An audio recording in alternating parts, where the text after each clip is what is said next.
Money Long is doing her part in gatekeeping Black culture, and I love that for her. I love that for her. So she said that she's not writing soul music for non-melanated people. And my thing is, why isn't this a thing? Like, honestly, I'm really tired of the conversation of Black culture is just American culture. No, Black culture is Black culture.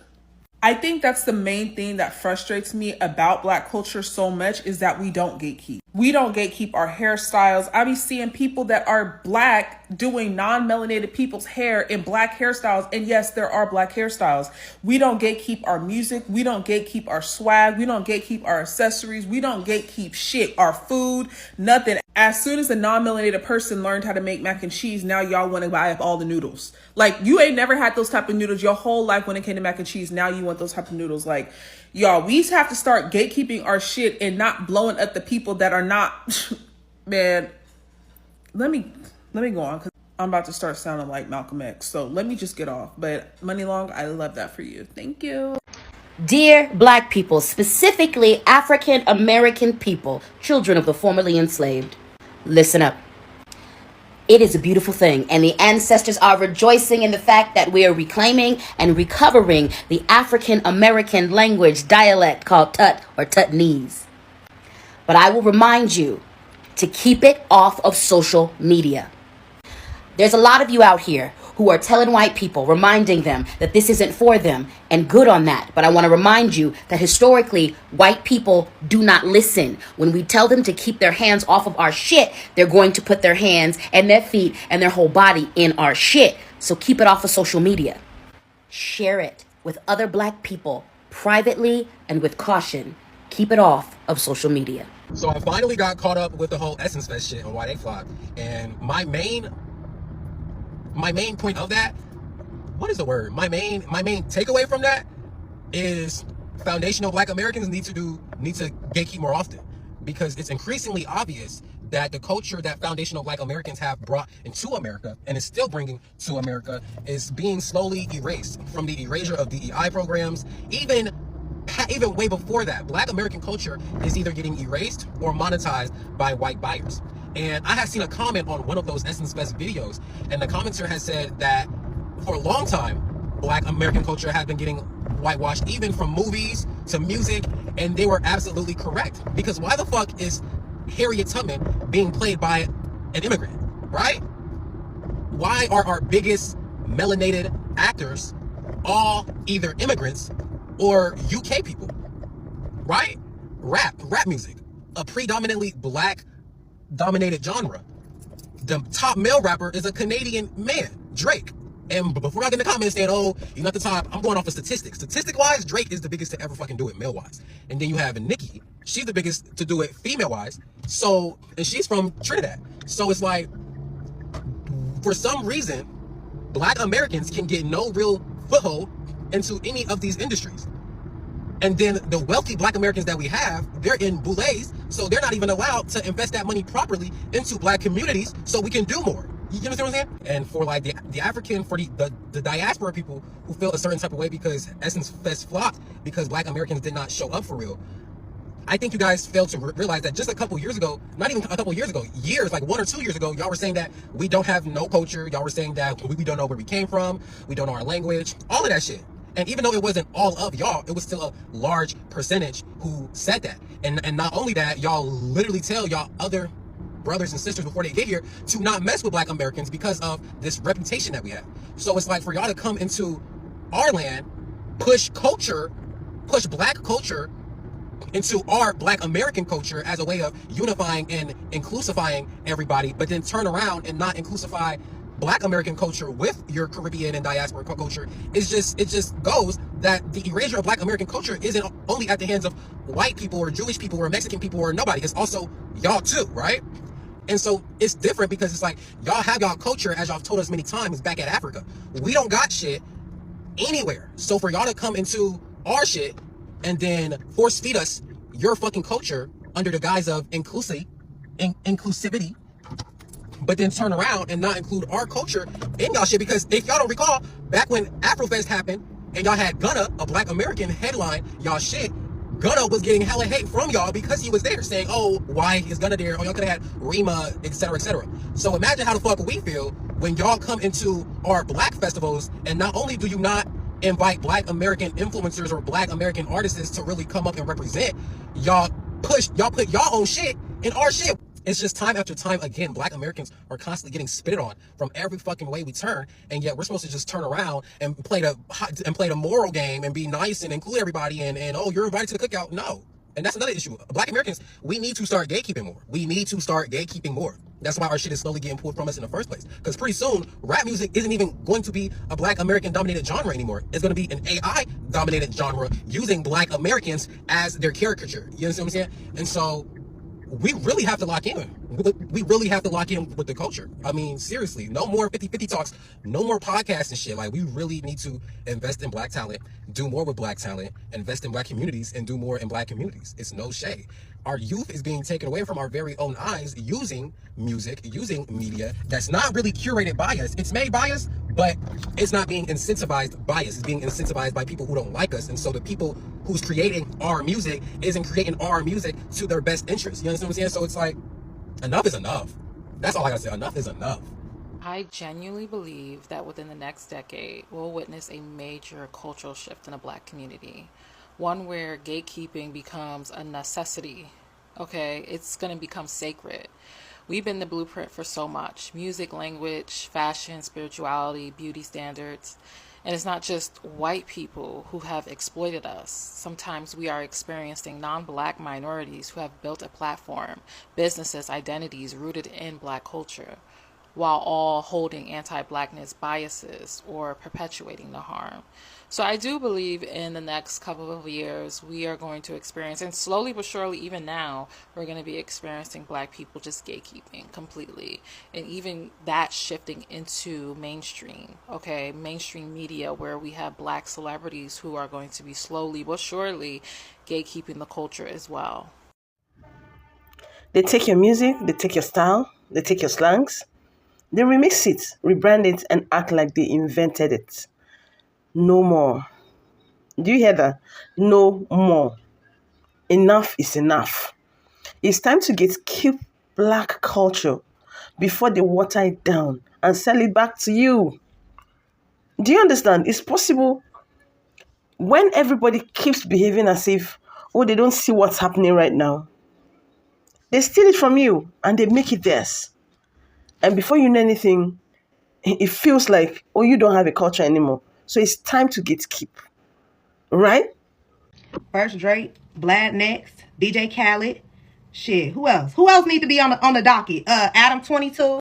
All of these people that are not black, that are profiting, building legacies off of the black dollar and reinvesting it into their own community. Black people, it is time to start gatekeeping. It's been time. Because I know some people that come, it's been time. We should have, whatever. The time is now. The right time to do it is when it's done. So it's time to start gatekeeping. These be the same people who love to invalidate black culture. That be their first thing to say, how black Americans don't have culture, while simultaneously feeding off of that said culture. How the fuck did DJ Khaled get away with saying the N-word on all them songs for so long? The way Vlad from Vlad TV spoke to that black woman when she told him it wasn't his place to speak on black issues, to speak on blackness, it wasn't his place. And that man said, bright and early Monday morning, I'm going to call your place of employment.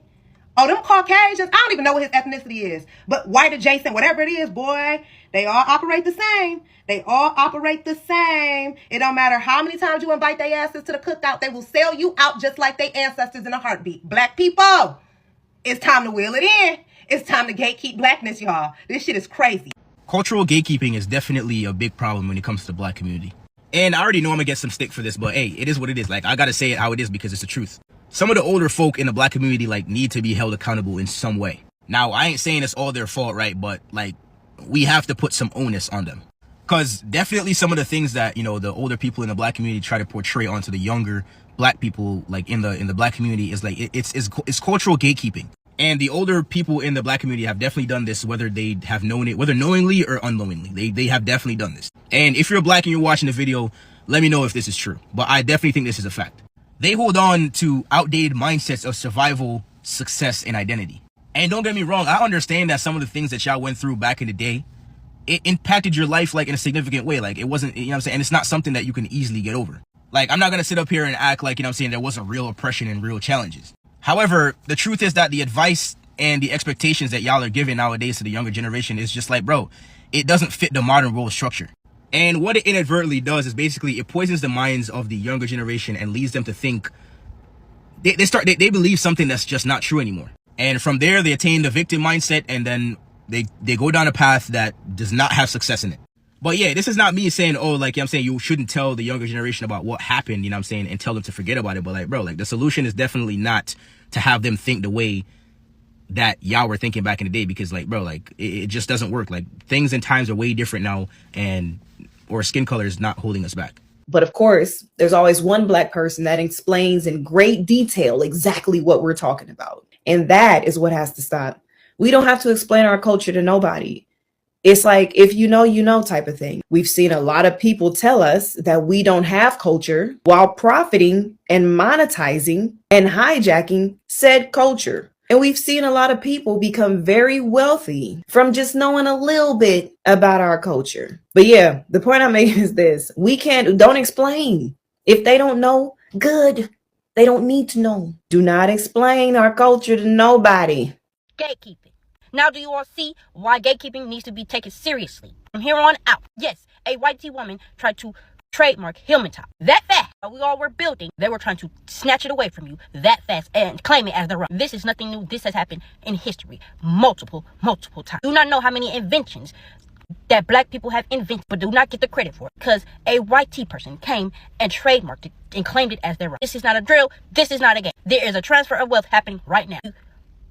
See how they just tried to snatch your wealth right from under you that fast. It is not time to be inclusive. It is not time to be all open arms. It is not time to invite everybody to kick out. It is time to take our community seriously. Human talk is not a trend. It is not a movement. It is a real thing. And we're going to continue to build and continue to become self-sufficient and self-reliant. Again, like our ancestors. But we're going to move forward and learn from the past so we don't let history repeat itself when they took our institutions and everything in our communities down. It is time. Gatekeeping needs to be a requirement and the standard. And if anybody who looks like you, who claim to be Black American, Solon, foundational Black American, whatever you want to claim it to be, they do not agree with gatekeeping, they need to be exiled immediately. No ifs, ands, or but about it. Take this as a lesson learned and move accordingly. So I am going to answer your question because a lot of other people have asked it in good faith. But before I do, I want to identify that this is a textbook bad faith line of questioning. I believe that you are smart. I believe that the people who follow me are smart. I believe that you know that you can speak other languages and that is a skill, an asset, and a connector in this world. I also believe that you either have not researched this and have already decided how you feel about it and just want me to explain it to you to reinforce your existing worldview, or that you have researched it and have taken in that information and decided to invalidate it anyway. I would also just like to say that this whole concept of what we can and can't do is absurd. You know that you can do whatever you want. What you're talking about is, are there consequences for doing what I want? And there are consequences for everything we do in this world. I believe you know that. I believe everyone knows that.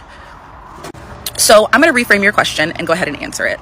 This will also be the last time that I'm engaging with bad faith questions like this. Again, I'm only answering it because other people asked in good faith. African American Vernacular English, or Ebonics, is a non-standard form of English with a systematic grammatical structure that's spoken by Black folks in America, Canada, the Caribbean, pretty much anywhere touched by the transatlantic slave trade. It has a formal grammatical structure and varies region to region in terms of its vocabulary, accents, and phonology. Some examples of this structure are the habitual be, the perfect present, and the omitted be. You can look those up. So let's talk about why AAVE or Ebonics is inherently political. The first thing that you have to recognize is that there's a power imbalance in terms of the relationship between whiteness and Blackness. So when you think about AAVE and the way that it's perceived for Black people, the consequences of a Black person using their own vernacular versus a white person are disparate. For example, whether it's publishing standards, academic institutions, professional settings, Black people using AAVE are seen as ignorant, less educated, and therefore less valuable. Whereas white people are able to pick up artifacts of Blackness to signify different things and put them back down at will without facing those consequences. Additionally, when white people enter Black spaces and sort of cherry pick cultural artifacts and language, they're misusing them. And because of the long history of AAVE and Ebonics being seen as improper, non-structured, and invalid, this contributes to the overall idea that Black culture is kind of a random series of accessories that white people can pick up and don at will. Additionally, people use this for profit, right? Like whenever celebrities rebrand in a more sexual or edgy direction, they often start to pick up Black artifacts of culture and language. This is really problematic because it operates on the premise that Blackness is inherently other and therefore rebellious or gritty or dangerous. These kinds of negative stereotypes get Black people killed and make white people money. And to the idea of gatekeeping words, I don't think it's gatekeeping to expect people to understand the richness and validity of terms and language that they're using. A lot of the times people use these words and don't even identify that they come from the Black community, which contributes to the erasure of Blackness in digital and physical spaces, in culture in general. Also, frankly, a lot of you guys use it wrong. And if you're using words wrong, you probably shouldn't be using them. If you don't know what they mean, you should probably keep them out of your mouth. So as long as Black people continue to be denied the credit they are due for the culture they create, and as long as they are disproportionately punished for accessing the things that they have created, there will be negative consequences for appropriation.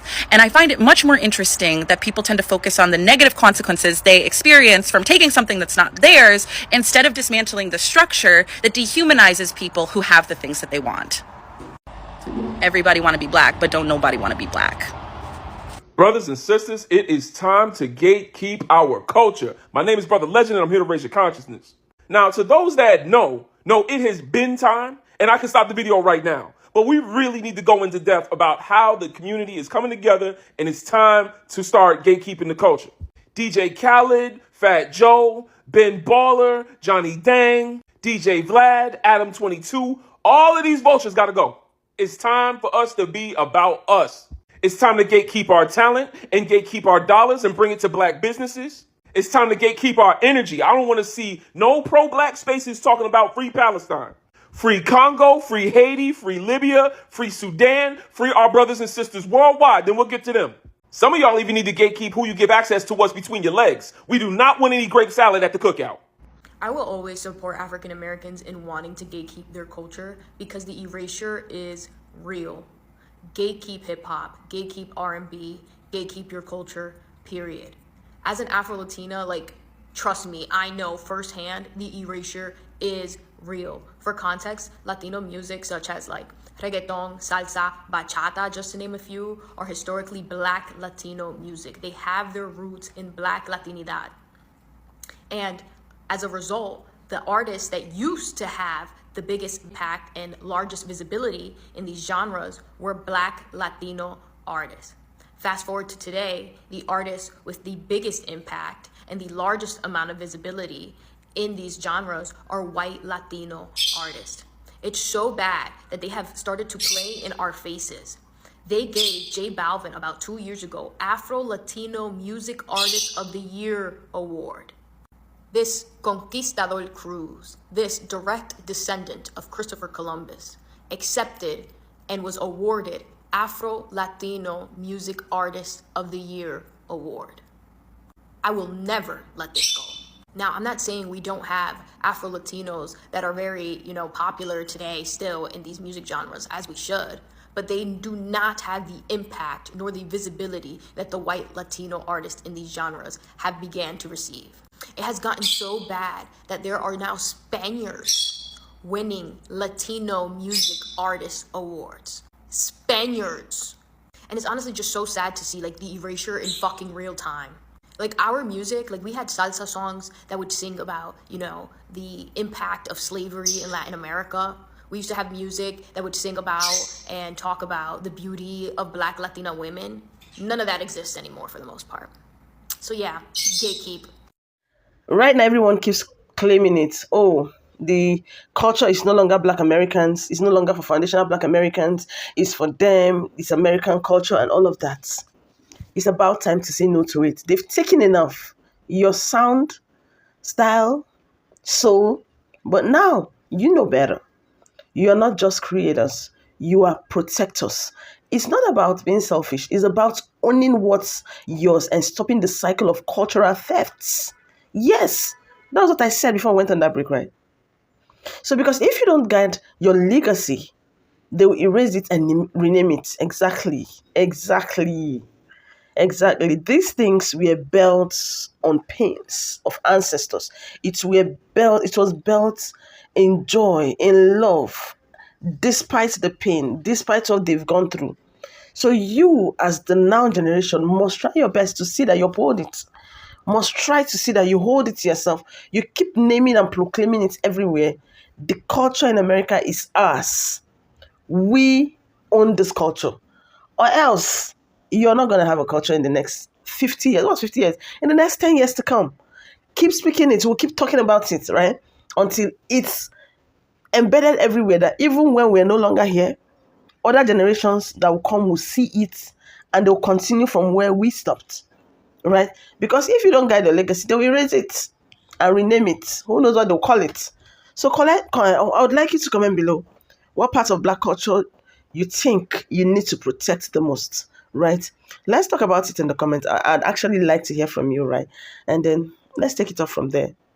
We must protect Black culture. Black American culture is the best culture ever. And it must be protected because everybody is now copying it. Most culture you see on earth right now from different countries in the world are being stolen from there. They're taking it parts by parts, bits by bits. So we have to do that. I'll stop here. Do not forget to subscribe, like, share for more videos like this and keep commenting. I see all your comments, all of you that keep admiring me. I'm so happy to have you on my platform and I love you all so much. Thank you so much for the support. It's Global Gist with Beejay. I'll see you on the next one. Bye, guys.